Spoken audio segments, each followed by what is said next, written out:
আসসালামু আলাইকুম ওয়া রাহমাতুল্লাহি ওয়া বারাকাতুহু।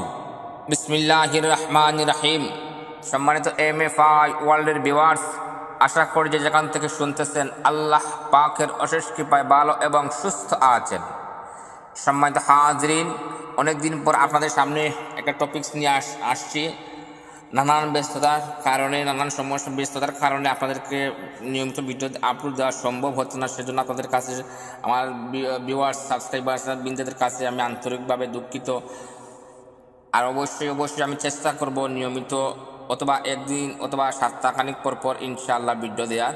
তো সম্মানিত হাজরিন, আজকে যে বিষয় নিয়ে কথা বলবো তার ভিডিও থাম্বনেল থেকে আপনারা বুঝে গেছেন, তার কথা বাড়াচ্ছি না, মূল বিষয় ঢুকে পড়তেছি। মূল বিষয়ে যাওয়ার আগে অবশ্যই ভিডিওর নিচে লাল বাটনে সাবস্ক্রাইব ক্লিক করে সাবস্ক্রাইব করে দেবেন এবং পাশে থাকা বেল আইকনটি অর্থাৎ ঘন্টা বাটনটি বাজিয়ে রাখবেন, যাতে নতুন কোনো ভিডিও আপডেট দেওয়ার সাথে সাথে আপনাদের মোবাইলে প্রথমে পৌঁছে দেয়। আর যারা সাবস্ক্রাইব করে রেখেছেন তাদেরকে অসংখ্য ধন্যবাদ। তো সম্মানিত হাজরিন, চলুন আমরা আজকে মূল বিষয় ঢুকে পড়ি। মূল বিষয় নিয়ে আলোকপাত করি ইনশাআল্লাহ। আপনারা যদি মনোযোগ সহকারে ভিডিওটি দেখবেন, স্কিপ করে যদি দেখেন, তাহলে আপনার অনেকগুলা কথা আমলের নিয়ম ছুটে যাবে, বুঝতে পারবেন না, ঠিকমতো করতে পারেন, তাহলে আপনার কাজে আসবে না।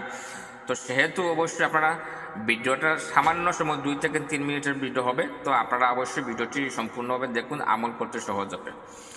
তো আপনি যদি কাউকে পছন্দ করেন, হালালভাবে আপনি তাকে বিয়ে করতে চান, পৃথিবীর যে প্রান্তেই যেখানেই থাকুক না কেন, ইনশাআল্লাহ এই আমলটি যদি আপনি নিয়মিত করতে পারেন বলে দেওয়া নিয়মে, তাহলে অবশ্যই পৃথিবীর যে প্রান্তেই থাকুক না কেন, ইনশাআল্লাহ যদি মাটির উপরে থেকে থাকে, অবশ্যই সে আপনার বাধ্য হয়ে হালালভাবে জায়েজ পন্থায় আপনাকে বিয়ে করবে ইনশাআল্লাহ। তবে আমলটি অবশ্যই জায়েজ উদ্দেশ্যে করতে হবে, নাজায়েজ উদ্দেশ্যে করা যাবে না। নাজায়েজ উদ্দেশ্যে করলে আপনার হিতে বিপরীত হবে। আর অবশ্যই আপনার নিয়ত ভালো থাকতে হবে। এই আমলটি করার আগে অবশ্যই আপনাকে ভালো করে ওযু করে নিতে হবে, পবিত্রতা অর্জন করতে হবে।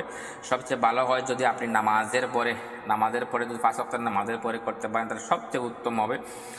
আর যদি আপনি নামাজের পরে পড়তে না পারেন, সময় স্বল্পতা থাকে, তাহলে অবশ্যই আপনি ভালো করে ওযু করে আপনি প্রথমে দুরূদ শরীফ 3 বার 7 বার বা 21 বার জয়বার পারেন, আপনার যেভাবে সম্ভব সেভাবে আপনি দুরূদ শরীফ পড়বেন। দুরূদ ইব্রাহিম পড়তে পারলে খুব ভালো। যদি দুরূদ ইব্রাহিম না পারেন, তাহলে অবশ্যই শুধু সাল্লাল্লাহু আলাইহি ওয়াসাল্লাম পড়লেও হবে ইনশাআল্লাহ। তবে বেজোড় সংখ্যায় পড়তে হবে। বেজোড় সংখ্যায় পড়ার ফলে আপনার যে আমলটি করার শুরুতে আপনি যে নিয়তে পাঠ করবেন, সেই নিয়তটি করে নেবেন। তো নিয়তটি নেওয়া করার পরে অবশ্যই দুরূদ শরীফ পাঠ করবেন। বেজোড় সংখ্যা দুরূদ শরীফ পাঠ করার পরে এই সূরা পবিত্র কালামুল্লাহ শরীফের একটি আয়াত বলবো, সেই দোয়াটি আপনি অবশ্যই 11 বার পাঠ করবেন। 11 বার পাঠ করে আবার দুরূদ শরীফ 3 বার 7 বার বা 11 বার পড়বেন। যদি আপনার পাশে থাকে, যদি আপনার স্বামী হয় বা স্ত্রী হয়, তাহলে পানিতে ফু দিয়ে বা যে কোনো মিষ্টি জাতীয় দ্রব্যের মধ্যে ফু দিয়ে তাকে খাইয়ে দিবেন। ইনশাআল্লাহ সে আপনার অবাধ্য থেকে বাধ্য হয়ে যাবে ইনশাআল্লাহ। আর যদি দূরে থাকে, তাহলে অবশ্যই তার তার চেহারা কল্পনা করে 3টা ফু মেরে দেবেন ইনশাআল্লাহ। আল্লাহ চাহে তো সে আপনার বাধ্য হয়ে যাবে এবং হালাল পন্থায় আপনার বিয়ে হয়ে যাবে তার সাথে। আর যদি অবাধ্য থাকে, কোনো ছেলে মেয়ে অবাধ্য থাকে, তাহলে এই আমলটি করতে পারেন, অবশ্যই সে বাধ্য হয়ে যাবে। যে কোনো খাবারের সাথে ফু দিয়ে খাওয়াবেন, তাহলে ইনশাআল্লাহ সে আপনার বাধ্য হয়ে যাবে। তো চলুন সম্মানিত হাজির, আমি আপনাদেরকে সেই দোয়াটি আপনাদেরকে পড়ে শোনাবো ইনশাআল্লাহ। আর ভিডিও স্ক্রিনে অবশ্যই আপনারা এই দোয়াটি দেখতে পারবেন।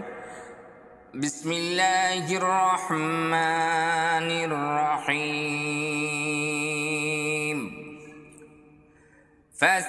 فسيكفيكهم الله وهو السميع العليم।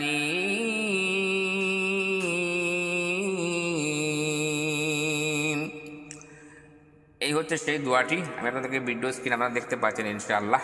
আশা করি সবাই আমলটি করে ফজিলত সম্পর্কে অবশ্যই আল্লাহ তাআলা তাকে ফজিলত দান করবেন। আর অবশ্যই কোরআনের আয়াত যেহেতু প্রত্যেকটি অক্ষরে 10টা করে নেকি পাবেন।